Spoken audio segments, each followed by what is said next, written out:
So I understand you've had a very wide-ranging conversation this morning on the book by Andrew Preston, the outstanding magnum opus, Sword of the Spirit, Shield of Faith, in which you've ranged widely across periods of American history, history of religion and American foreign policy. We move from discussion of history to a discussion of the present and the future, with our discussion now of an outstanding new collection of essays, Challenges to Religious Liberty in the 21st Century, edited by Professor Gerard V. Bradley from Notre Dame. The book is recently out, published by Cambridge University Press. The contributors to the book read like a who's who in the scholarly study of every aspect of religious freedom you can imagine: constitutional, moral, political, sociological, international relations, and foreign policy. Contributors to the book include several scholars associated with the Religious Freedom Project: Thomas Farr, my friend and colleague and director of the project; Daniel Philpott; William Inboden, from whom you heard earlier today; and also Jose Casanova, who will be one of our speakers right now. I am not going to provide a long introduction.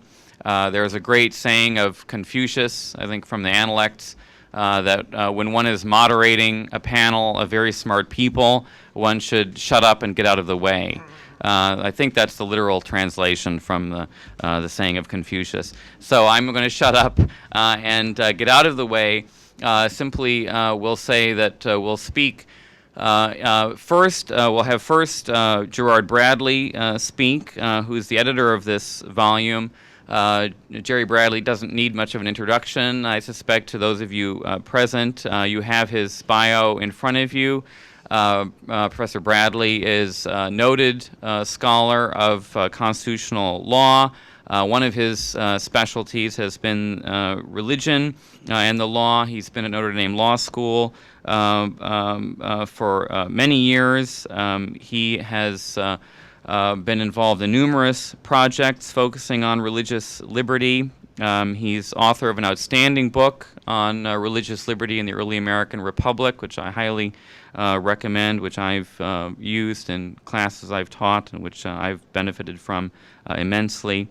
So we'll have Professor Bradley speak first, and then we'll turn to Jose Casanova, my friend and colleague here at the Berkley Center, who's also associated with the Religious Freedom Project. And then we have very privileged to have Robin Wilson, who has thankfully been a part of our work in the past, was with us in Oxford for a discussion of emerging conflicts between religious liberty and norms of equality around issues of sexual orientation. An outstanding conference in Oxford. Robin Wilson was one of our speakers there, and will be contributing to a volume that we're completing, an edited volume out of that conference. I will briefly introduce each of the speakers before they speak. So having said a few words about Professor Bradley, I'll ask him to start. Yeah, well, thanks to the two Toms, Tom Farr, Tom Bancroft, and all the others concerned for putting this together. And I don't fault him at all, because I egged him on this morning, but Farr did describe this as the after-lunch performance. And after listening to Andrew's presentation this morning and, of course, seeing the book, I'm old enough to remember when you could go to the movies on Saturday afternoon, there'd be a double feature. There'd be like the main thing, and then they'd have like the B feature.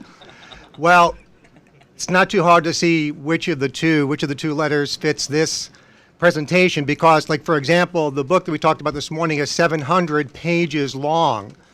Now, this is 207 pages long.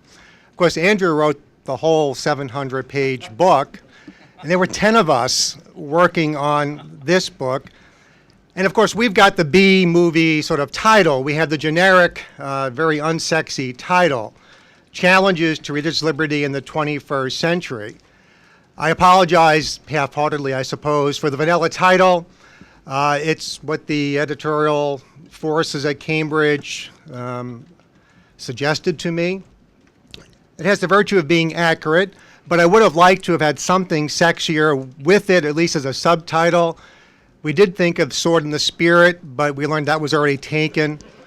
I puckishly suggested at one point that we could have a colon after what we have here, and then it would be a question: if Rowan Williams became a Buddhist, could he still be the Archbishop of Canterbury? They didn't go over very well at Cambridge University Press at all. And they assumed I was kidding, which I actually wasn't. But as I say, the title of the book has the virtue of being, you might say, accurate, informative and accurate, as does the first sentence of the book, which from the introduction, that first sentence is, challenges to religious liberty appear in news headlines daily. Now, the introduction was written by me about 2 years ago, but I don't know if this is grammatically correct to say or to say it this way, but I think that's even truer than it was than when I wrote it 2 years ago. This is the 21st century, and there are challenges galore to religious liberty. Of course, both of these phrases, have the advantage of being vague enough as to be almost unfalsifiable. I mean, to say that there are challenges in the 21st century to freedom of religion, is about as telling as saying that, or a headline that said, economic forecasters disagree, or, it was the best of times and the worst of times.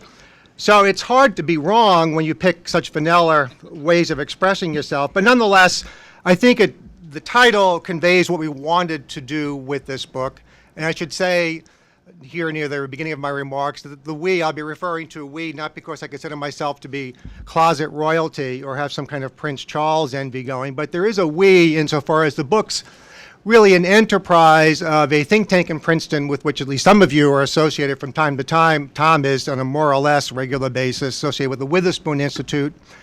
So it's a Witherspoon conceived project, and the idea for the book and the organization of it really was cooked up literally on 2 occasions around a coffee table at 16 Stockton Street in Princeton. I was present, senior counsel.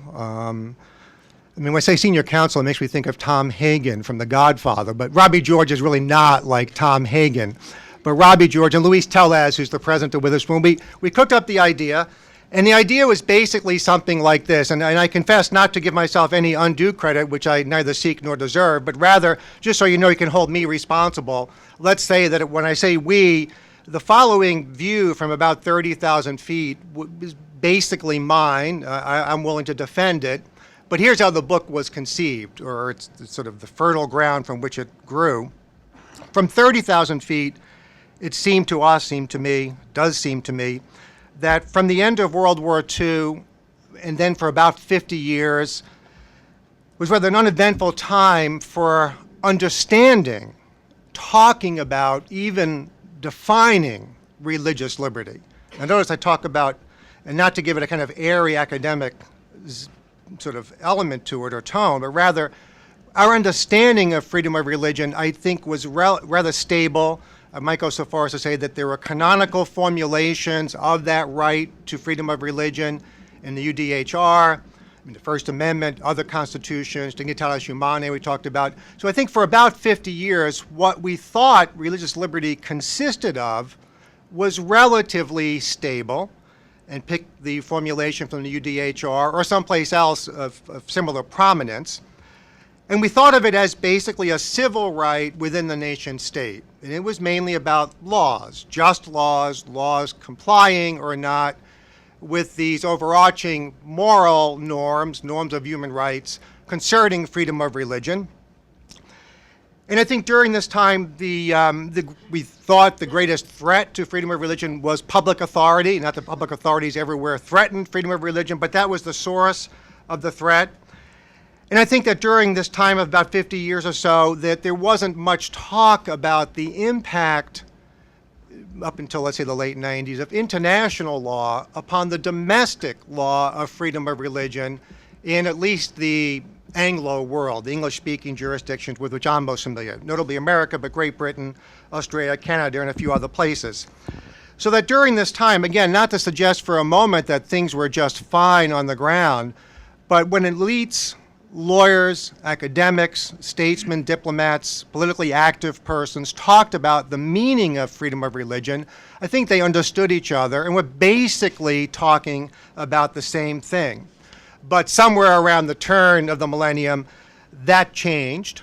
So the picture, now going back to discussions about 3 years ago, of now at about 100 feet or so, or somewhere a lot closer to the ground at 30,000 feet, was radically different.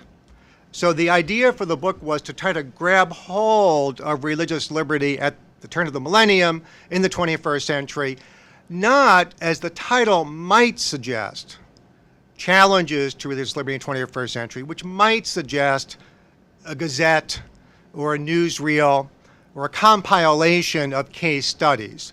But rather, the idea behind the book was to recruit, as Tim quite rightly said, terrific people to take up a handful of questions which would help us to kind of conceptualize, not necessarily anew, in the suggesting or even implying that what we had previously articulated was faulty or defective, but rather to rethink how we conceptualize religious liberty, think about emerging challenges to its understanding, not quite its implementation, but its understanding, and by doing that, to help the cause of religious liberty on the ground. So now, more recently, I think that the following four things are true.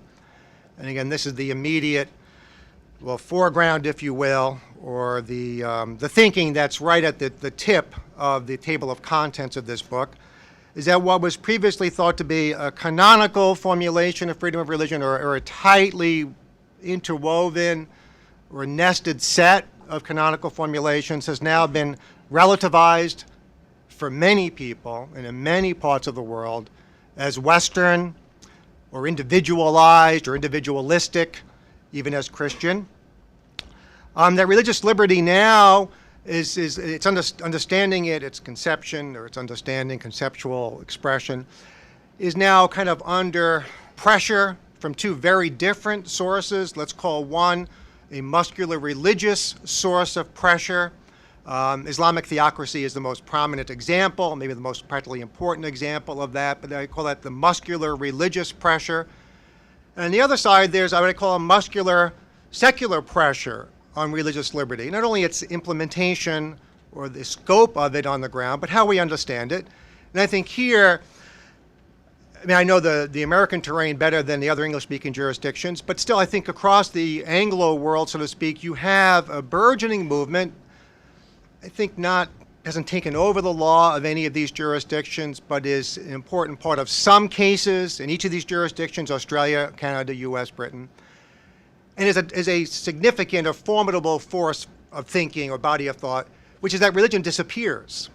That religious liberty, so-called, is actually a species within a wider genus of liberty, a liberty of self-determination, or you might call it individual autonomy. For a citation, you might go to the mystery passage in the Casey Blair's Planned Parenthood case from 20 years ago, the Supreme Court abortion case, where the court says the heart of liberty is the right to make up one's own definition of life and the meaning of the universe. But again, that's what I'm calling a body of thought, maybe articulated most eloquently by Ronald Dworkin, also by Eisgruber and Sager. Christopher Eisgruber is the provost of Princeton. But here, it's secular because the fundamental reality is a right that has nothing itself to do with religion. It has to do with freedom of choice or freedom of self-determination or freedom of world definition. It could be any number of other ways of expressing it, within which people may find the space to create religious worldviews and to live in accord with religious worldviews, at least up to a significant point. But again, they would be people using the other right of self-determination to live out a kind of religious vision of existence.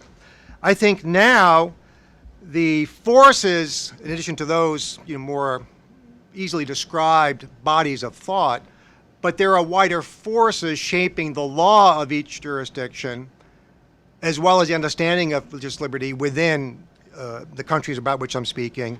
And I mean here, for example, international law is now affecting the domestic law of so many countries. Call it a global economy, is exerting pressure on each country's understanding of religious liberty.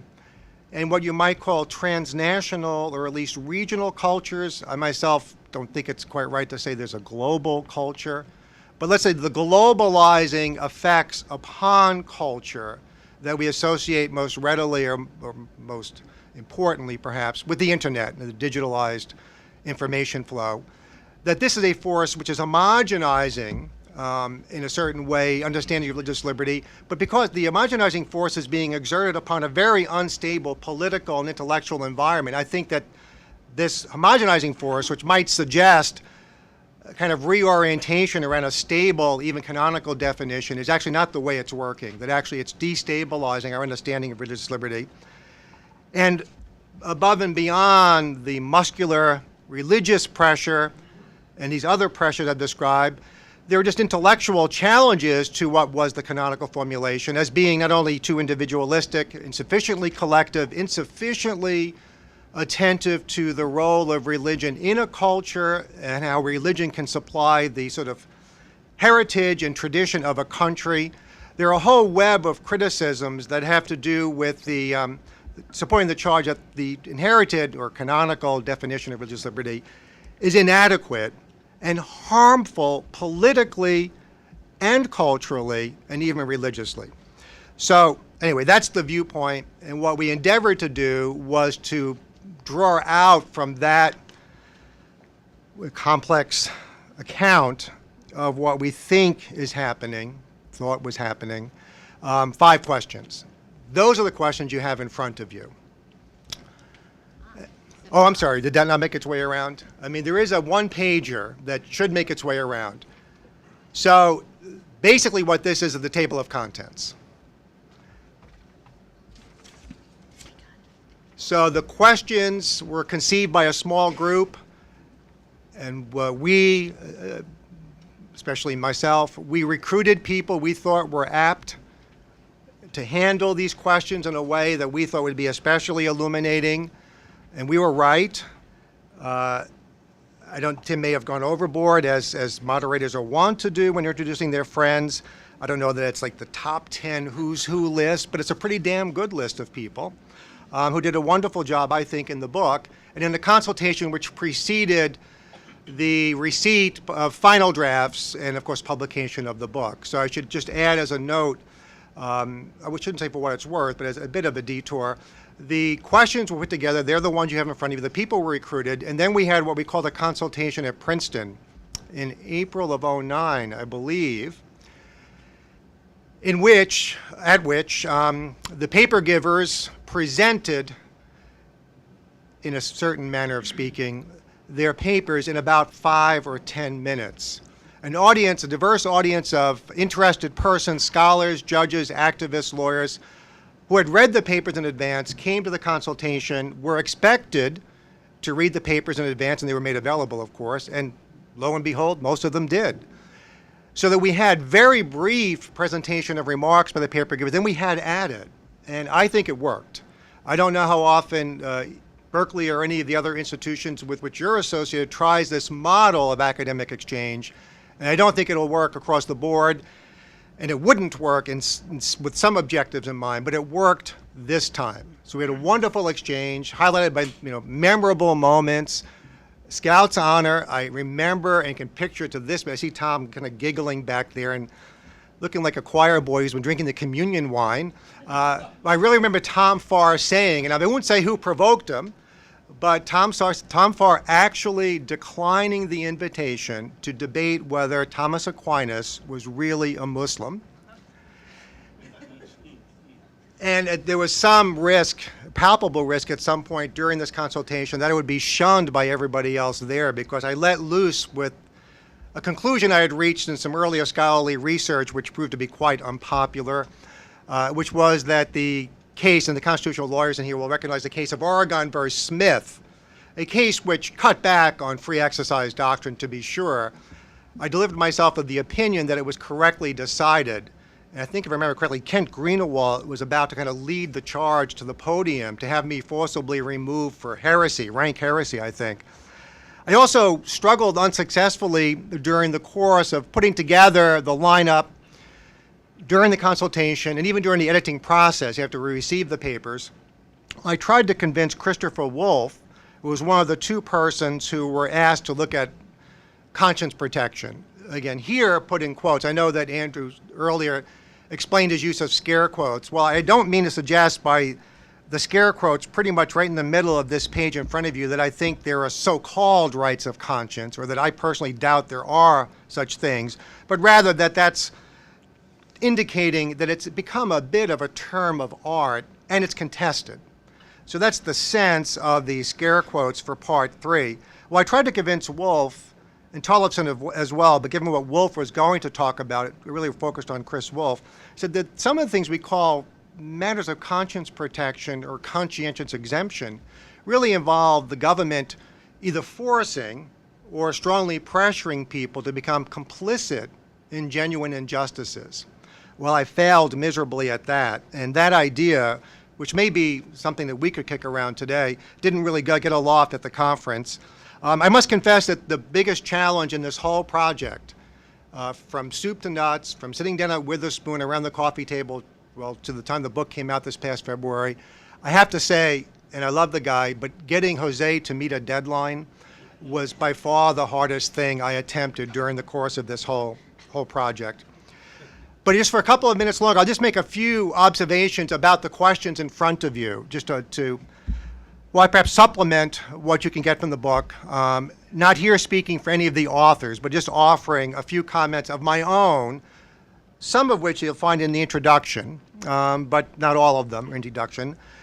But for what it's worth, and I'll just go in order and say a little, I've had the good sense not only to recruit 9 sterling people to write this book for me, but there are 3 of them in the room with me today if this all goes south. So I can be backed up, at least with regard to the final 2 questions by people in this room, Will, Jose, and Tom Farr. But the first is really the question that doesn't belong, but I wouldn't have had anything to write about if I didn't include it, so there you go. But it has to do with the debate within constitutional law, and it's very important within constitutional law about the founding and the meaning of the Establishment Clause, and perhaps more broadly the religion clauses, that is both of them in the First Amendment. But the idea behind that question, besides giving me something useful to do, was that we've had about, 60 years of debate about the meaning of the Establishment Clause, beginning, if not in 1947 with the Everson case, then the following year with the McCullum case, where in light of Everson's, let's say, unexpected account of what the Establishment Clause meant, which was, by the way, not only that the Establishment Clause, the non-establishment or disestablishment provision, it required not only that the government treat the various religions on an equal basis, neutrality among religions, or religion equality perhaps, but beyond that, that the government must remain scrupulously neutral between religion and irreligion. Sometimes the court would say non-religion. But it's that latter, not doctrine, or claim, proposition, I guess it's a doctrine because the court pronounced it and treats it as a doctrine, which was new, and I think unexpected. And it's really secular, it's the secular ground norm in our constitutional law to this minute. It remains the master principle of all church-state law. Again, neutrality between religion altogether and something else called non-religion or irreligion. This gives you, I think the only ground of neutrality, and that should have scare quotes around it, but the only ground available there, I think, is the ground we have, which is secularism. Now, that's not atheism. It's not that the government is dictating that there is no God or anything of the sort. It's rather, perhaps best understood as this master principle, secularism as the middle ground between belief and unbelief. Now, secularism is not unbelief. It's just operating as if there's no God. God's absent, or there is a God, but God's not practically relevant. So again, I don't suggest here that people who support this interpretation of the First Amendment either are atheists or as good as atheists. That's not the case at all. But it is what it is, and it's a big deal, and it's still the master norm. And after 60 years of debating the historical evidence on this question, we thought it might be a time to take a candid look at that debate. I was trying to convert people to the view that it's only about equality among religions, or neutrality among religions, and I made precious few converts, I have to confess. I think the most difficult work done in the book is with regard to question 2. Question 2 having to do with the government's basic moral responsibilities to protect people against coercion and pressure, manipulation by other people, including other people within their own denomination. Now, I think it's a neglected topic, maybe properly so, or we should be happy that it's neglected, insofar as, by and large, I think the right answer is the government ought to steer pretty clear of churches and other religious communities when they decide when to disfellowship someone or excommunicate, or to discipline them, impose a penance, make them second-tier citizens of the community. I think that's the right answer. But I think the fully correct answer includes government having a responsibility to police not only the boundaries, but moving in from the perimeter a bit. And I think distinguishing those cases is very difficult. I think Greenewald's chapter is excellent. I mean, he's not only a top-shelf scholar and all that, but I think his own approach to church-state scholarship is perfectly well-suited to this question. Kent is not an ideologue. He's not given to sweeping claims about the founding, as I, for example, am. He's very judicious and fair-minded. You might say he's a scholar who works retail. If he were, talking about him as a lawyer or a judge, you might say he has sort of the great virtues of the common law judge, moving from case to case, looking for analogies, incrementally changing the law. So Kent's way of thinking, I think, was a perfect fit for this question. And I can't say, especially with a few of the guys being present, that if you're going to read one chapter, read Kent's. But if those guys weren't here, I would say, if you're going to read one chapter, read Kent's. I am here, and I'll say, if you're going to read one chapter, read Kent's. Well, then, if Will and I think it, then it must be right. I mean, who cares what Farr thinks in that case? Now, the third question is probably the one of most common interest. It's the hottest one, rights of conscience, so-called. It's the HHS mandate. It's a whole bunch of things, and it may be the one that we end up talking about the most. These two writers took it up as a philosophical problem, much more than as a doctrinal problem within the law, and they weren't debating, as I might have or another one of you might, what the founders thought about this or that. They were really handling it as a philosophical problem. Chris Wolfe is a political philosopher, a political theorist.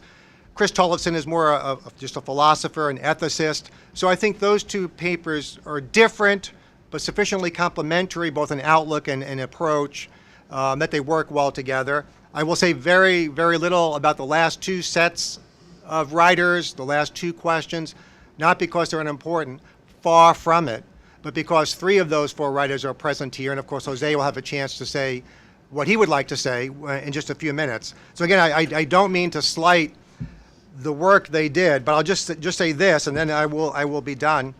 Part 4, Jose and Will were the writers, took up a question that I suppose, well, if I was right a few minutes ago, it's something that could only have crystallized as a question in the last 15 years or so, something like that.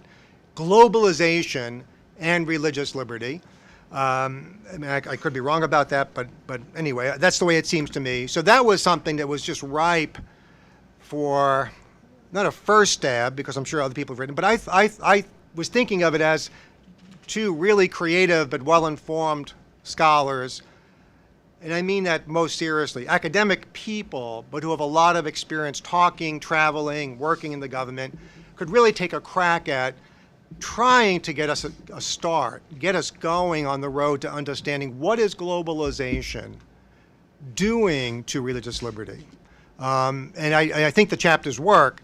I mean, this may be a case where it's obvious enough, but I'll say it anyway, that theirs is far from the last two words. It's the beginning of a conversation, but I think it's just a terrific place to start. Now, lastly, Farr and Dan Philpott took up a question that's been kicked around quite a bit already here today, not exactly as I've stated it, but American foreign policy and religious liberty and religion abroad, really the topic this morning. And then I guess from this morning's conversation, one could take away, well, that tide has come in and gone out, and come in again and gone out, with perhaps it staying longer near shore, if shore means American foreign policy elites conscious of taking seriously their responsibilities vis-a-vis religious liberty. That may well be.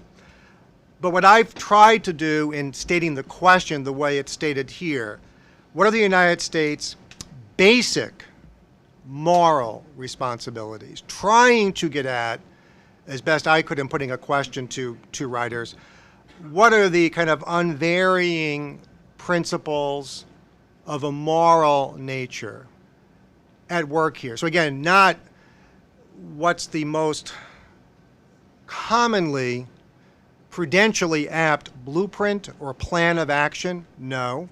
Not even what are the United States' political responsibilities or even basic political responsibilities, but what are the basic, meaning fundamental, unvarying, matters of principle, moral responsibilities. So I don't know, I can't say that that's entirely novel way to think about the matter, but I think it's a bit unusual, and I think in that case too, Philpott and Farr turned out to be good calls on our part. So I do heartily recommend the volume. I didn't price it, by the way. All I can say is if you want to buy it, bring a lot of money. And further I saith not. Thank you very much, Jerry. Well, as Jerry has already suggested, our next speaker, our next speaker has an important place in this volume. He also has an important place in the Berkley Center, an important place in the Religious Freedom Project, and a very important place in the world of the sociology of religion today, and that is Jose Casanova, who is one of the world's most distinguished scholars in the sociology of religion. He is a professor in the Department of Sociology here at Georgetown. He heads the Berkley Center's program on globalization, religion, and the secular. He's published works on an amazingly broad range of subjects, including religion and globalization, migration, religious pluralism, democratization, sociological theory, transnational religions. His best-known work really is a modern classic, Public Religions in the Modern World, published in 1994. As Jerry has already suggested, Jose has a chapter in the book, Challenges to Religious Liberty in the 21st Century, on the relationship between globalization and religious liberty. Specifically, Jose's written a chapter called Globalization and the Free Exercise of Religion Worldwide. He may not want to talk only about that chapter, but other issues, I suspect. So look forward to hearing from you, Jose. Thank you. Well, thank you very much. It's a pleasure to be here, and it's a pleasure to be a contributor to this volume. And thank you, Gerard, for even inviting me to be part of the project. I want to begin with a kind of a twist on the question of the challenges, namely, we in the Religious Freedom Project are convinced that religious freedom is increasingly under challenge everywhere in the world. This is true, but it is precisely a recognition of the importance that the value of religious freedom is, for the first time, gaining everywhere in the world. The argument is that precisely it is the triumph of the American idea of religious freedom that brings the challenges to American exceptionalism. Precisely, once is the same thing that when the other countries become democratic and then somehow are not as faithful allies as they were when they were authoritarian countries, as the rest of the world accepts this fundamentally new American idea, that then this idea is transformed in different ways and enters in conflict with the American idea. Namely, until World War II, America was truly exceptional. There was a truly American exceptionalism, with the exception of a few other Anglo-Saxon post-colonial countries, like Canada and Australia and, well, Great Britain. Basically, the idea of religious freedom was not accepted as a principle practically anywhere in the world in the way in which it has become accepted since the Declaration of human rights, Universal Declaration of Human Rights in the United Nations, which for the first time adopts, one could say, an American individual version. The League of Nations, the defense of religious freedom was the defense of the right of religious minorities as collective minorities. This was the way Europeans understood religious freedom. And that's why it's very important that we have this conversation after the discussion today. The fact that even after World War II, Mormons were not accepted in Norway, in Germany, and of course in Spain. I come from Spain. I grew up under the Franco regime. And the notion of religious freedom, of course, totally inconceivable. Religious freedom could only mean the freedom to be a Catholic or the freedom to leave the church and not to be a believer.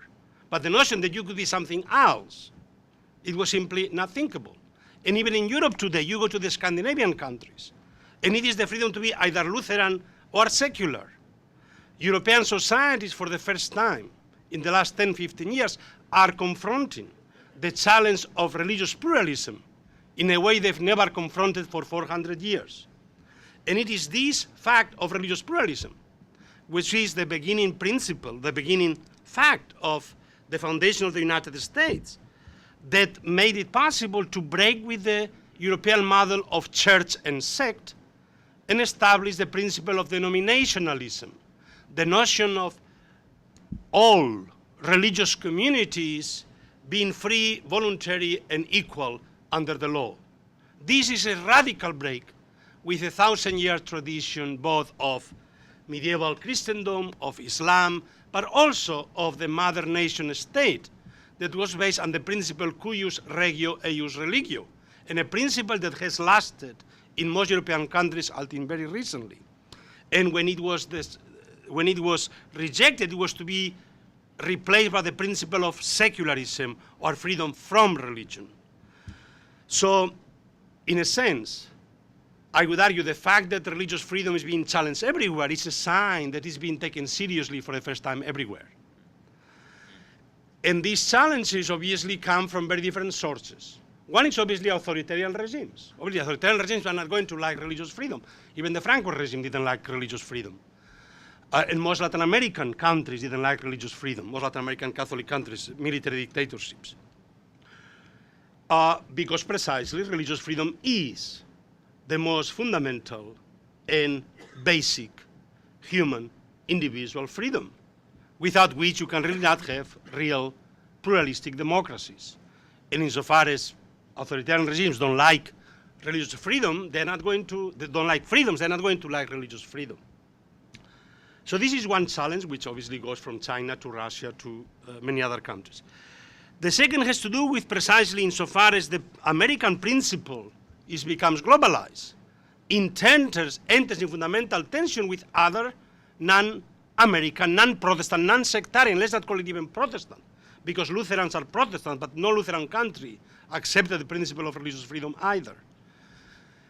So the sectarian Calvinist principle, Baptist Calvinist principle of religious freedom. Look, the Byzantine Catholic tradition is based on the principle of territorial canonicity. There can be no two authorities within the same territory. Now, the Russian Orthodox Church may accept Muslims and Jews and Buddhists and Hindus within the territory, but it cannot accept Protestants or Catholics, other Christians. There can only be one legitimate canonical bishop who is the head of this territory. And of course, this is a territorial principle of religion, which goes back to the Constantinian establishment, and it's very hard to, or it goes in fundamental conflict with the Protestant sectarian principle of religious freedom. The other has to do, so you have already two very different challenges, the ones coming from authoritarian regimes, the other coming from, even within Christianity, political theologies that simply have difficulty accepting the principle of individual religious freedom. The third is, even under context precisely of religious pluralism that goes back centuries in India, in China, again, it is a particular form of structuring communities which basically are stable or are supposed to be stable, which are supposed to be almost categorical identity communities from birth, in which the notion of people changing from one community to another, leaving the community to join another, is understood as a fundamental intergroup conflict that leads to all kinds of violence. And of course, in India, we must understand that precisely because the Indian modernizers decided to use religious identity and the mobilization of religious identity as a way of confronting British imperialism and also Christianity, the consequence has been that religious mobilization is so central and religious identity to the whole Indian structure that any way of changing the boundaries of these communities leads to violence. And it did so in the partition and it still does today. So here the task is how to protect religious minorities. But you see the paradox in India that for the sake of protecting the rights of the religious minorities, of Muslims, etc., you create structures precisely that make these communities stable, unchanging, that do not allow individuals of this community to move from one to another, and then comes the force of the majority rule principle of democracy under the form of Hindu nationalism, basically trying to eliminate the legal protections that these religious minorities have. So this is a very, very complicated question. It's not only, the question is, the problem is not when individuals convert, but usually they do not convert alone. They convert as groups. The outcasts to Buddhism together with Ambedkar. The other outcasts or the indigenous tribes to either Buddhism, Christianity, or Islam, all of which, of course, are ways of escaping the structure of sects. Now, this is a very different context of a challenge to the Protestant individual principle of religious freedom than the one coming out of orthodoxy or the one coming out of authoritarian regimes. At least we have to accept that India has done, despite all the problems, a fantastic job in creating a structure of the largest democracy in the world under conditions that will be unimaginable, hundreds of languages, hundreds of religions, hundreds of different ethnic groups, and somehow how to keep this powder keg in a way that really doesn't get to terrible conflicts. So I guess this forces us to be a little culturally sensitive, that the principle of religious freedom is gaining ground everywhere, is becoming globalized, but precisely because of that is entering in fundamental tensions with given structures. Let me finally, because we discussed the notion and because so much of this book is also tied to American exceptionalism, the comment I brought to the discussion before about how the Jesuits grapple with the issue of how to bring Christianity to China and to India and to Japan without turning them into Portuguese or into Europeans. How to, or our task is not to Portugalize the Chinese, they said. Our task is not to Americanize the other, but to Christianize them. How do you Christianize them without Americanizing them? This is a question that American Christianity and American exceptionalism does not ask sufficiently and reflexively often. Namely, yes, those are universal ideas, but universal ideas come in very particular cultural forms. And unless they are able to free themselves from these particular cultural forms, they will not be universalized. So the task is not, and this is what Jesuits saw, the task is not for Christianity to become, or for European Christianity to go global, but for Christianity to become Chinese and Indian, the same way it became Hellenic and Roman and Latin and German and so on. And in the process becoming truly universal by precisely breaking from any particular form and being able to accept, to incorporate other particular forms. So the fundamental tension between the universal value idea, which is truly universal, of religious freedom, and the particular American cultural form which it takes, this is going to bring everywhere tensions. And the more it becomes universalized and incorporates other cultural forms, the more it will get into conflict with the American cultural form. With this, Thank you very much, Jose. And now we turn to Professor Robin Wilson. It's delighted to have you, great to have you, Robin. Robin Wilson is Professor of Law at Washington and Lee University of Law with a specialization in family and health law and biomedical ethics. She is the editor or co-editor of several volumes, including Same-Sex Marriage and Religious Liberty, Emerging Conflicts, Roman Littlefield, 2008. Her work has appeared in numerous print and broadcast media outlets, including the New York Times, the Wall Street Journal, and several others. And perhaps the best reason to consider her an authority on everything is that her teenage son, whom I've met, is getting straight A's in high school. So we will be hanging on your every word, Robin. I have to say that's easily the best introduction, certainly the one that I've hoped for the most. So it's really an honor to be here to reflect with these gentlemen and with you about the challenges that we now face to religious liberty and religious freedom. And I'm going to talk a little bit actually about a recent article that's called The Calculus of Accommodation. And basically it draws together insights from the legislative trenches where a number of scholars, including Rick Garnett in this volume, my co-editor Doug Laycock, I and others have actually tried to secure religious liberty exemptions to same-sex marriage laws.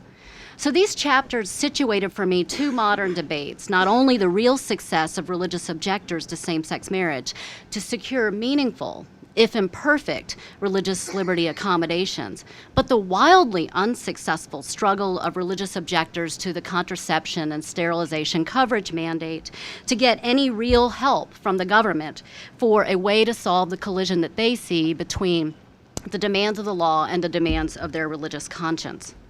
So I want to focus especially on institutions rather than individuals. I was intrigued by Rick Garnett's, of course he's my co-conspirator in this effort, but I was intrigued by his discussion of civil society and how it depends on a web of institutions, many of which are distinctly religious in character, which he together calls the churches. But these include both nonprofits and for-profits, and we don't have to look any farther than the 100 plaintiffs, more than 100 plaintiffs, that have sued the Obama administration to see the face of these entities. So for example, we have the Notre Dames and the Catholic U's, which you hear about all the time in the media. But it's far greater than that. We have nonprofit Catholic TV stations like EWTN. We have for-profit companies too, like AutoCam and AutoCam Medical, that want to operate in accord with their Catholic principles, or at least the Catholic principles of their CEO. Now, these organizations hire, fire, compete in business, and they offer services and products. In other words, they're out in the world doing not so strictly religious things, guided by religious principles. Now, Professor Wolf, I gravitated to the section of the book that Jerry sort of tipped his hand to, but Professor Wolf talks about the U.S. Supreme Court's decision in Smith and how it throws back all religious objectors, including organizations, onto the political process for protection, hence the reason that my group has argued for these protections in that process. Now, I can say that his vision that legislators should, quote, internalize constitutional principles into prudential judgments about proposed exemptions, in fact, is being realized as a descriptive matter in the same-sex marriage context, whereas I've said a number of us have argued for exemptions. And what you see across the 7 states that have recognized same-sex marriage through legislation is a core of protections emerging for religious organizations. So you see, for example, all 7 states that have enacted same-sex marriage legislation to date and kept it, insulating religious not-for-profits like Catholic Charities or the Salvation Army from the duty to solemnize or celebrate same-sex marriages or to facilitate them. 4 of these 7 states extend these protections to benevolent organizations. Think the Knights of Columbus. Some of the 4, in fact, extend protections to religious marriage retreats, the Baptist Summer Retreat, that sort of thing. And 4 of the 7 provide exemptions for housing. So, for example, married student housing at a Catholic university. In 2 states, adoption and social services agencies are exempted, but only if they receive no state or government support or public monies. And 6 of the 7 states explicitly protect covered organizations from where the real fight is, which is punishment by the government as opposed to civil private suit, because that's not nearly as terrible as what the government can do to you. Now, obviously, all of these religious liberty protections sweep far beyond the church sanctuary, providing accommodations that exceed what I think most people, including the authors and chapter contributors in this book, would believe to be constitutionally demanded, whether they like it or not. Now, legislators provided this protection, as Professor Wolf said, to provide peace in society. And they also did it to assure, as he says, personal integrity so that people can live according to their consciences. Now, we know that religious liberty protections mattered and were crucial to the passage of these laws because the legislators themselves have told us so. So, for example, I'm reading from an interview with my co-author with Washington's Governor Gregory, about the religious liberty protections there. She said that she had looked at what New York did, and, quote, "I told our gay community that the only way I would introduce the bill was essentially to parrot those protections." She said that there were some people who wanted to compromise on the religious liberty protections in the future, but I said no, that this was in part a reflection of my evolution on the issue, and it was not compromisable, she said. Now, note what does not get protected in these state laws. Individuals in commerce, people in the wedding business, caterers, photographers are not exempted. Neither is there any carve-out for what looks like the Obama contraception mandate, which is the duty to provide employee benefits to all spouses, same-sex or heterosexual. That doesn't get covered at these state levels. Now, in a way, these protections, I think, they effect a kind of balkanization of the public sphere.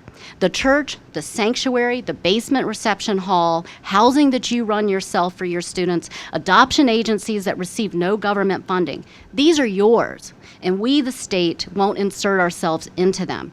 But when you venture outside these protected spheres that we've sort of given you, you need to check your conscience at the door, the state is saying, because our rules will apply. Now, I think this is essentially a ghettoization of religion, but it does, do one thing. It preserves religious freedom in those provinces assigned to the church by the state in those laws. But it also assures, I know it's very small, and it assures access to the public good, here same-sex marriage or marriage equality, outside those protective spheres, however impoverished. Now, my group of scholars has argued that religious liberty exemptions should be qualified by hardship to society so that you can have access and religious liberty everywhere, with sometimes, in cases of no hardship, religious liberty winning out, and other times, religious liberty not winning. But in any event, you would have both of these things everywhere in society as opposed to two wholly distinct separate spheres. Now, given the accommodations that religious organizations received when it came to same-sex marriage, it was very surprising, perhaps naive of me, but surprising, that the claims of religious groups failed so woefully when it came to the Obama sterilization and contraception coverage mandate. And I'm just basically interested in why they did not get any real traction. So I'm going to offer some ideas. Jerry already suggested one, which is that we have this muscular secular pressure. But why is that? Now, it may be that it's the nature of the religious claim being advanced in each debate. So marriage is a religious act, even if it also more recently has become a civil one. So I think the degree of impingement on religious conscience would not be nearly so minor when it comes to facilitating a marriage. And that is one factor, in fact, that Professor Wolf suggests that we should rightly see as important when we're deciding to grant exemptions or deciding to deny them. Now, these religious objections being made to the Obama mandate are of a different character. In fact, you know that there are two different religious objections being made here.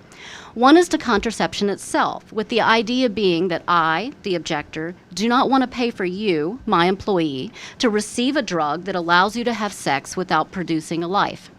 Now, I don't need to tell you that most Americans find this objection strange. In fact, they think that having sex that doesn't produce a life is often a good plan. It's responsible. But the second objection that gets mixed up here and has received far less attention, I think wrongly, I do believe it has more force. And this is an objection to emergency contraceptives qua emergency contraceptives. And here the moral valence suddenly changes from, I don't want you to have sex that doesn't produce a person, to, I don't want to pay for you to end or destroy a life and being. Now, religious objectors did not make up this concern. They read it right off the FDA's label, both for the morning after pill, Plan B, and for the week after pill, Ella. Now, factually, lots of people, the New York Times, you'll remember this summer, have spent a great deal of time pushing back the idea that emergency contraceptives, in fact, do cut off a life and being. Now, I've gone through the pharmacological literature as much as perhaps anybody, and I can say that Plan B, has never, since its initial FDA approval, been shown to or demonstrated to operate as anything other than a contraceptive, meaning that it works to prevent fertilization entirely. Now, we may not be doing the right kinds of studies to find other post-fertilization effects, but that's the only way it's been demonstrated to work. But the evidence about the week after pill, Ella, is shaping up very differently. Pharmacologists believe that Ella sometimes, although not always, acts after fertilization to stop a fertilized egg from implanting or to destroy it at the moment of implantation.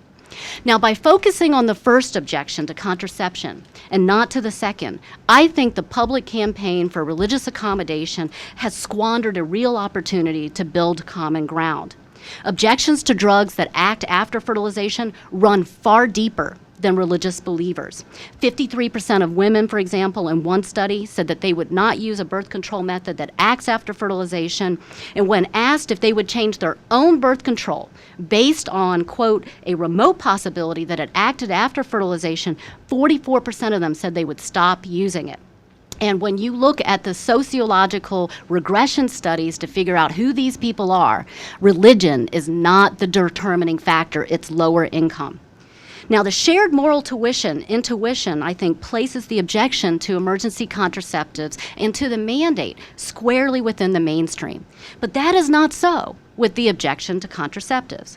So I'm going to have a poll. How many of us have heard that 98% of Catholic women use contraceptives? Raise your hands. It's everybody, right? Almost nobody has not heard that claim. Now, we know that that number is not, in fact, 98%, but it's still a big number, okay? So ask yourself, why is it that this statistic resonates with so many? Why is it that it gets the media play that it gets? Now, I call this phenomenon the phenomenon of the wayward flock. Now, I think the statistic gets bandied about, surely because people want to show that the religious institution, so here, just for sake of brevity, we'll call them the bishops, that the bishops are out of touch with their followers, and I'll call them the flock. And that makes the bishops' views antiquated. That's the claim. But there seems to be more to this than just that, some of which clicked for me in reading through the chapters in this volume. It was very, very helpful. So one reason that this might get the play that it gets is that it may be that for some, if not many, all religious freedom reduces, as Professor Garnett speculates, to claims of individual liberty, individual, and nothing more. Now, if that's true, of course we would bypass the bishop's claims about the infringement on religious freedom when the views of the bishops clearly would not stand as a reliable proxy for the flock, who, under this account, are the ones we really care about. Now, related to this, second, is a somewhat distinct idea, and this is the notion that institutions can have an independent claim to respect for religious freedom, but only when that claim does not, as Rick Garnett says in his chapter, supplant the freedom of individual religious conscience. Now, that's basically the line that the ACLU took. You might remember. Here, I'll read it. Religious liberty does not mean, they said, the right to impose religious views on others. Employers should not be able to impose their moral views about birth control on the women who work for them. Instead, these women should decide with their own consciences. That's the ACLU. So basically, the idea is that we have two different consciences at work here, the employers and the individuals. And when they collide, because they collide, the claim is that the bishop's view is not deserving of respect. Now, I want to pause for just a second and say I generally understand that idea, but it's ironic to me that when it comes to religious strictures in particular, that approach will neuter the ability of religious leaders to shepherd their flock, especially on subjects when the flock does not want to follow, right? And where would those be most likely to occur? I have to laugh. It would be Scott Flipsy's below-the-belt issues, almost certainly, right? Because we're talking about sex. Now, in a fallen world, we would expect the church to urge moral conduct, especially about sex, that many of us would not follow. Now, I suspect that few would say that the bishops should have no claim to respect for their teachings about divorce, even though 10% of cradle-to-grave Catholics, these are the self-identified Catholics, have in fact divorced. And I also suspect that few would say that the bishops have no claim to respect for their teachings on premarital sex. Any guesses on how many Catholics have engaged in premarital sex? 89.1%, according to the CDC, an awfully large number. But you would not say, oh no, the bishops, we should just blow them off about premarital sex. Of course we wouldn't say that. Now, it may be that the difference here is that with respect to divorce and premarital sex, there's not an immediate question on the table that the bishops are asked to facilitate in any particular way or required to perform or anything at which they want an exemption for. So perhaps the issue just hasn't come up, and maybe people would have that kind of pushback as to this. But in the end, I believe that this 98% claim, or whatever the number is, comes dangerously close to putting religious tenets up to a popular vote, and that seems to me wrong. Now, there's a third possibility, which is that others emphasize the 98% to show how nuanced and complex religious views themselves can sometimes be. So I was at another panel that Georgetown sponsored a few weeks ago at the law school. And there I learned two things. I was on a panel with all people who were either Catholic, Catholic scholars, or associated with Catholic institutions. And I heard that there's a schism in the Catholic Church over contraception. And second, I heard that there were moves to liberalize the doctrine on contraception, but that ultimately this was turned back by a pope. So now I had to chuckle when I read Professor Wolf's chapter. Because he says in it, one can easily imagine finding Catholic theologians to testify that Catholicism really does not demand that we only ordain male priests, right? So there's this kind of intramural warfare that anybody can marshal on many of these questions. But that kind of intramural warfare raises for outsiders like me the question of who counts as the church and who actually speaks for it. Now, it also raises for outsiders something that's just puzzling, and perhaps it's because I'm not Catholic, and I'm not a subscriber to a group that's very hierarchical.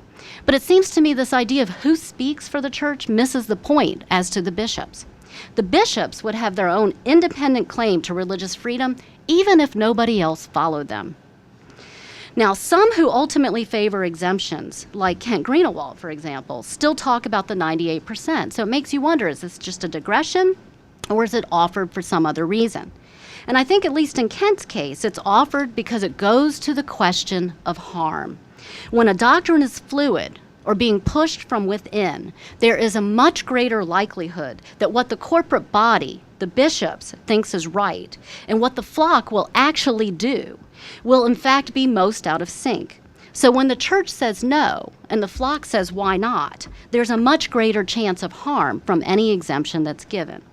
Now, of course, this mismatch is going to be at its pinnacle, at the greatest, when we're talking about the employer-employee context.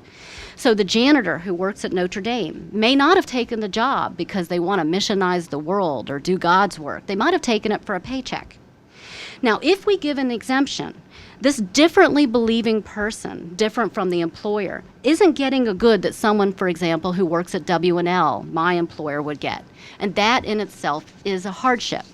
Now you have, and by the way, with a small number of religious objectors employing huge numbers of employees, the number of women who are going to be told no far exceeds what the Institute of Medicine, the administration, and many people like the ACLU would ever consider acceptable. Now, I think it's not very helpful, as some have on the right, to say that this is a funding issue, not an access issue. If a woman doesn't have $20 for a pill pack, that is as much an access issue as a pharmacist saying, I'm not going to fill your script for Plan B. Now, I've argued in a new piece that the benefits exemption is warranted, not because exemptions will pose no hardship, but because failing to give an exemption will often lead to greater hardships. And what gets missed in the coverage debate is that objecting religious institutions, in fact, do have a way out of this collision right now between the mandates of the law and the mandates of their conscience. And it's what I call the nuclear option, which is to shed in coverage for all of their employees entirely and dump them on the public exchanges. Now, the nuclear option remains available to some employers, if you go into the details of the ACA, at no cost at all, and I give concrete examples of those objectors in my new piece. But it remains available even to larger employers at a price, but those penalties will almost certainly be less than the cost of providing the subsidized coverage that they provided to their employees for free prior to this date. So let me make this concrete and talk about Notre Dame. Notre Dame has 16,445 employees. If you calculate their penalty for dumping their employees on the exchanges, it's $32,830,000 annually. Now, that would look at first blush to be almost unsustainable. But hidden in these details is the fact that Notre Dame, well, two things. One, healthcare costs for the American family last year exceeded $20,000 for the first time. And employers pick up 72 to 82% of that coverage on behalf of their employees. Now, it is true that when an employer doesn't provide benefits, they have to gross up or make a bigger salary to their workers to compete. But not all employees are going to be disadvantaged by being dumped on the exchanges. In fact, if you look at a substantial emerging literature, lower income and moderate income employees do better to be dumped because they have premium subsidy credits that they'll receive from the federal government. Now, this is awful public policy, but it turns out just to be true and factually the case. So Notre Dame may have $32 million a year in annual penalties, but they're only going to have to gross up pay for some, not all, of those employees, probably you, but not so many others. Now, all of this means that the nuclear option remains a possibility and may not nearly be so great as regulators themselves, in fact, sort of glibly believe. Now, I'm ending, I think the argument that no exemptions lead to greater harm, even though I believe in it, is actually a hard one for regulators to swallow. And I believe this because I think the government generally just believes that they can make regulated entities come to heel. Now, I also think they've basically boxed themselves in here. So the IOM report on which the regulations about contraception are based started out with the premise that the need for women for contraception is in fact compelling. So the administration can't simply backpedal at this point and discount the need for so many employees of religious objectors. At the end of the day, I believe that religious objectors need to have an answer to the access question, or they will be, in Professor Wolf's words, conscripted, and that's basically where we are at this point. Moreover, I think he's correct in saying that when we make concrete judgments about the scope of free exercise, we frequently are balancing competing concerns. That is it at the end of the day. Now, for me, the tragedy here is that the remedy to access seems to be blowing off the felt, real religious objections of institutions. And I remain puzzled why we could not have dealt with this access issue by a massive expansion of Title X, which is used to pay for contraceptives for lower-income women. But perhaps religious objectors have a role to play in suggesting some of these creative answers to the access question and to the real hardships that women are in fact going to face if we give a robust exemption to institutions here. If they did play such a role, I think it would be the kind of forbearance that Christopher Wolf calls for in his chapter. But I also think that they might find that their own claims for exemptions are better received because they have acknowledged the real harms and costs that may come with that. Thank you. Thank you very much. Well, you've given us, all three of you, a great deal to discuss. I'm tempted to ask the other panelists to respond to some of what Professor Wilson said or invite responses by you, Jerry, to both Robin and Jose, but I don't want to succumb to that temptation because we have only about 20 minutes or so left for conversation. So I will ask you to raise your hand. There are microphones going around. I'll ask that you please identify yourself before you answer your question. I'll ask that you really please do try to keep your question or comment very brief so that we can have as many people raise their questions and comments as possible. So any comments, questions? Yes, yes, ma'am. Yeah. Thank you, Connie Marshner with the Moral Consensus Coalition. I don't know if this is something you thought of, but the option, the nuclear option, two things. A, would that be viewed as moral in light of Catholic social teaching for the Catholic employers, particularly the institutional Catholic employers, to just cast their people off like that?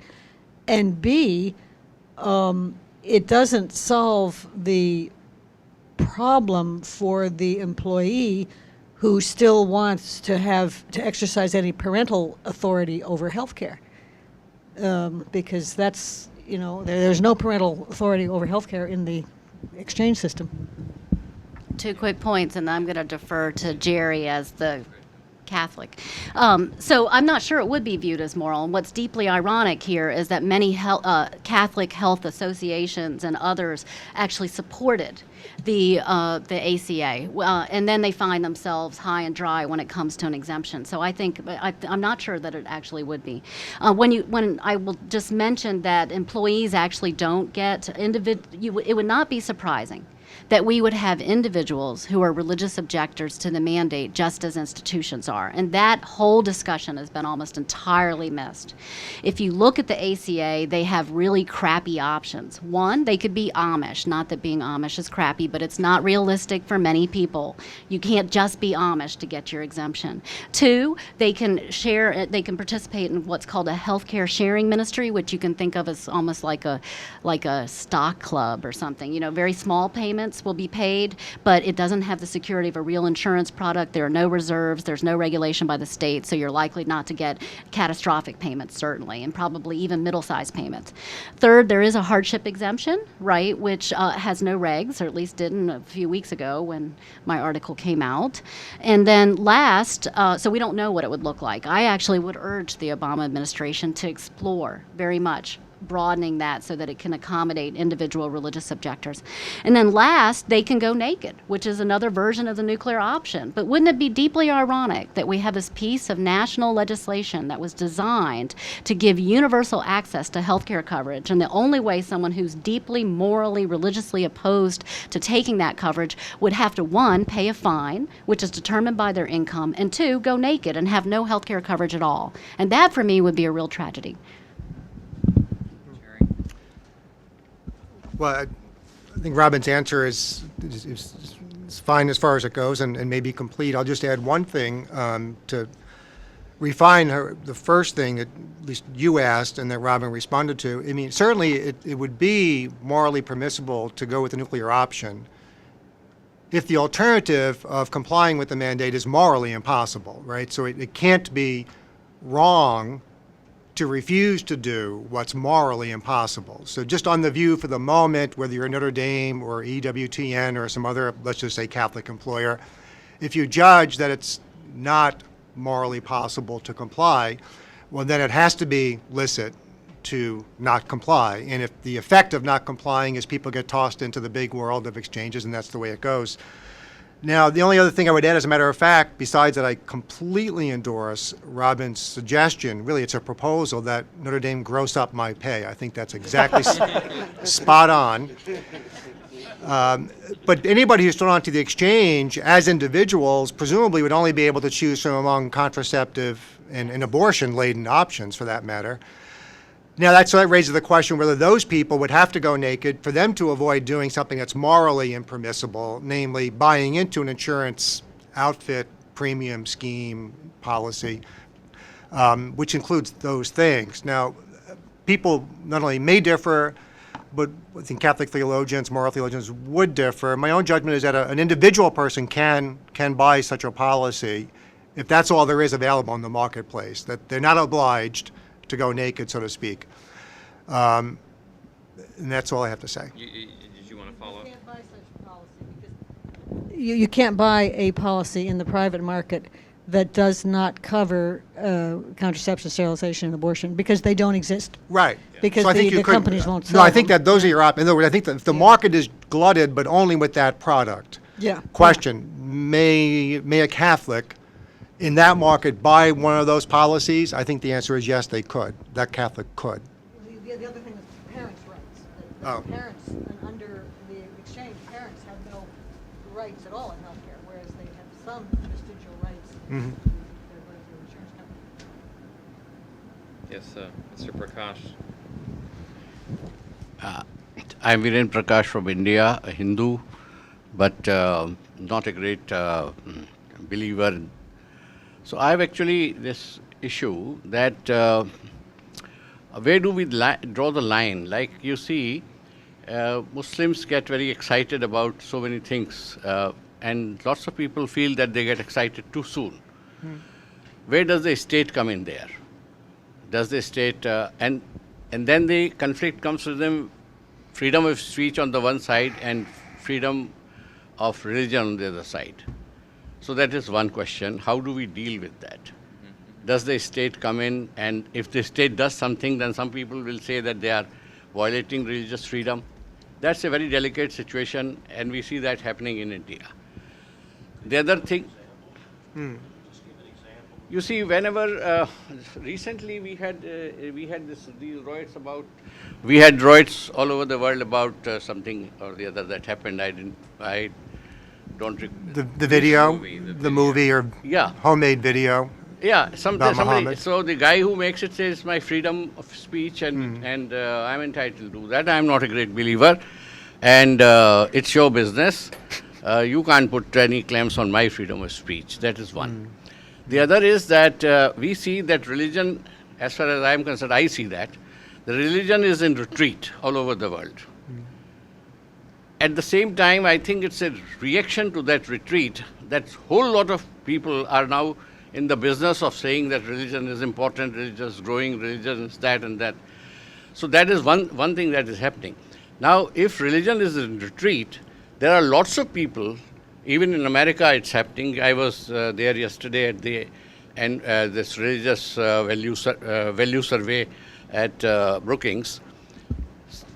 If people are becoming less and less religious, then it's also a question of their rights versus the rights of people who advocate religion.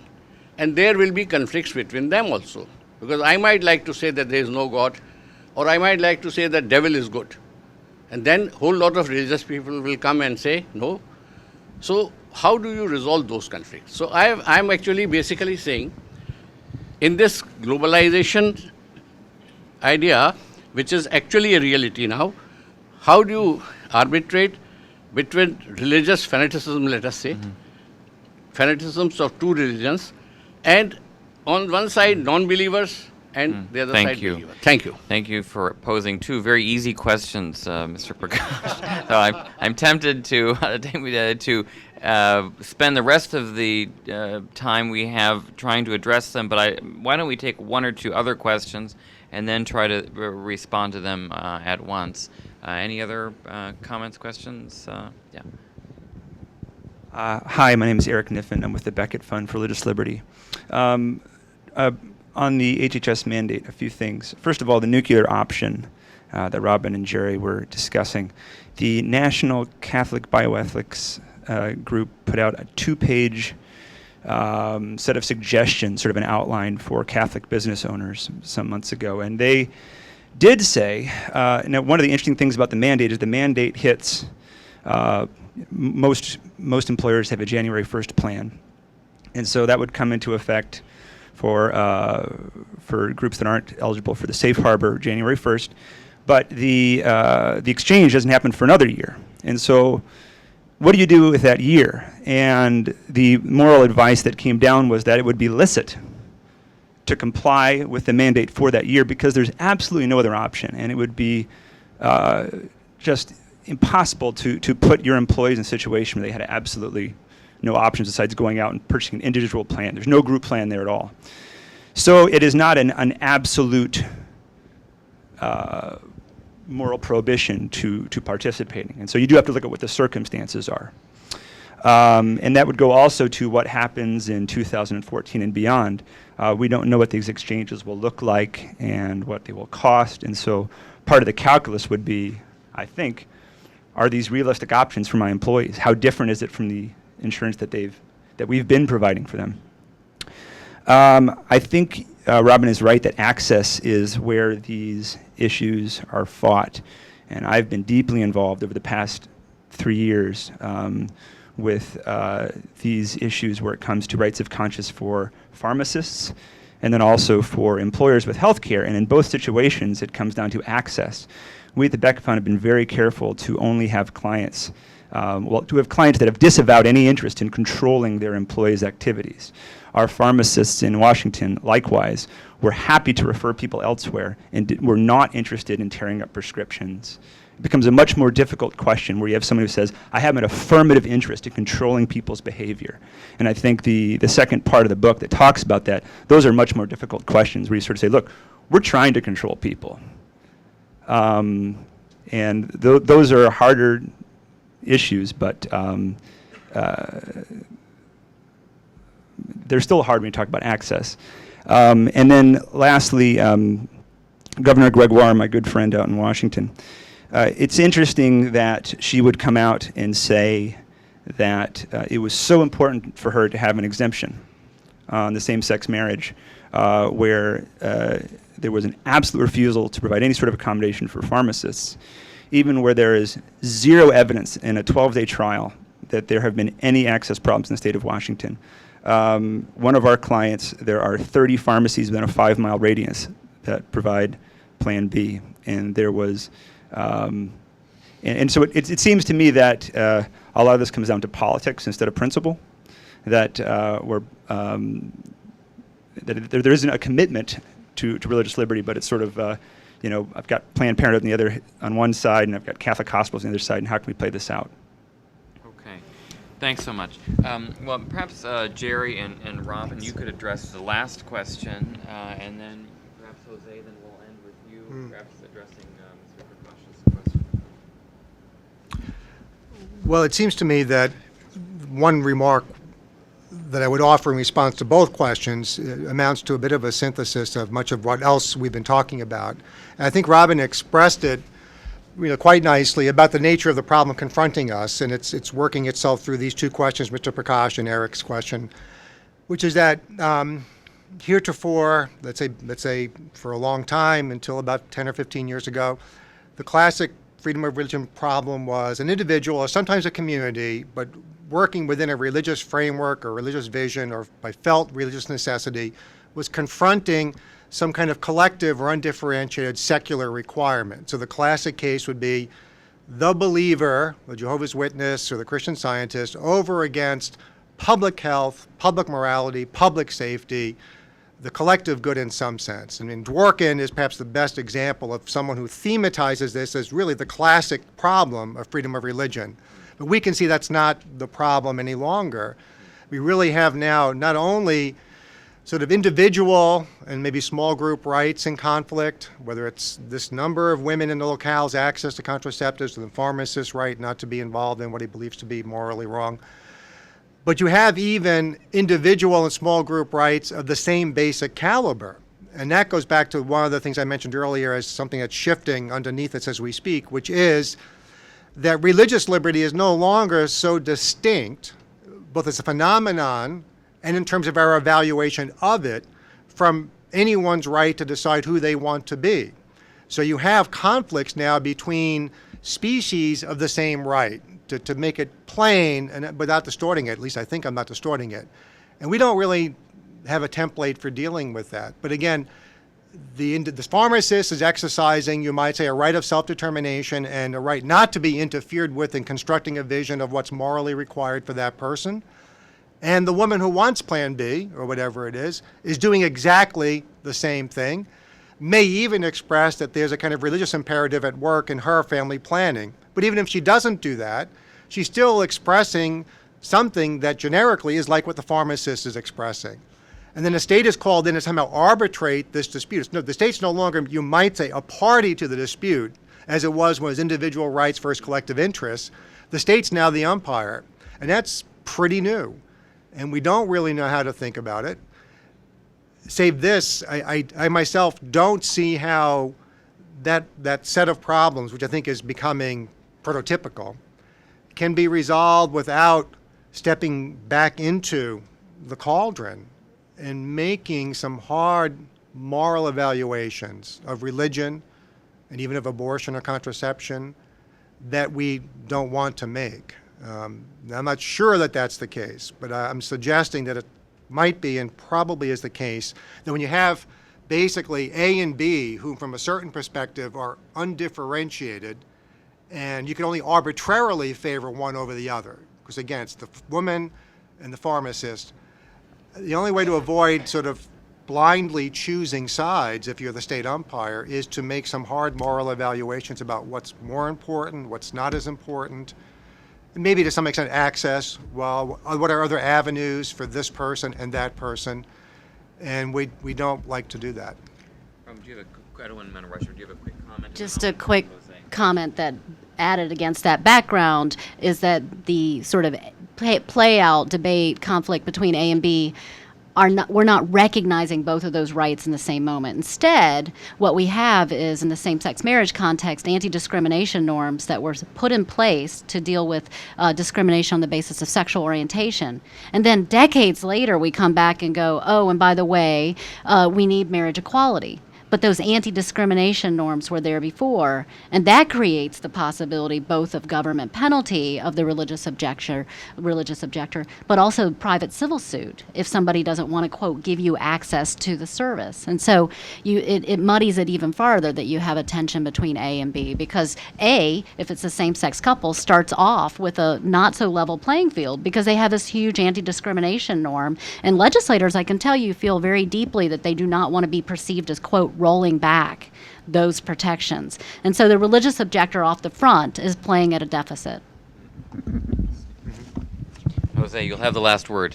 And I should say before Jose speaks that Jose on November 5th at 5:30 p.m. will be giving a lecture here at Georgetown on the Church in the World, which addresses some of the issues we've been talking about concerning the role of religion and religious hierarchies and authority. Below pelvic issues and the disjunction of societal and church morality. Our famous founding father days, Thomas Jefferson, as a response to your question, infamously said, you can go ahead and say there is one God, three gods, or no God. It does neither pick my pocket nor break my leg. But as we can see, health issues do break pockets and break legs. And so freedom of religion issues are linked not only with our ability to say things, but also with how we organize our life together in a way that does not discriminate against others and does not also causes harm to others. So, thank you very much. Well, obviously we could have gone on much longer, but please join me in thanking our outstanding panel, as well as the outstanding panel we had earlier. Thank you, Gerard Bradley, Robin Wilson, Jose Casanova. Thank you to all those here at the Berkley Center who made this event possible, and thank you all very much for being here. Look forward to hosting you again. Thank you so much.